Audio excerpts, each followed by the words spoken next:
question. In the circuit shown below, the current through the inductor is. Given figure is there. Options are A. 2 by 1 plus j amperes, B. minus 1 by 1 plus j amperes, C. 1 by 1 plus j amperes, 0 ampere.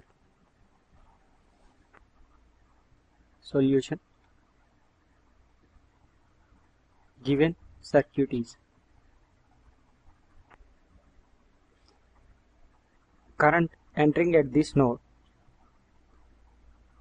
equals to 1 at an angle of 0 amperes. Leaving from this node is 1 at an angle of 0 amperes. So there is no current flowing through these two branches. No current flowing through these two branches. Then the equivalent circuit equals to a resistor in series with a capacitor and in parallel with a current source and an inductor in series with a resistor. This resistance value is 1 ohm. The reactance of this capacitor is minus j 1 ohm.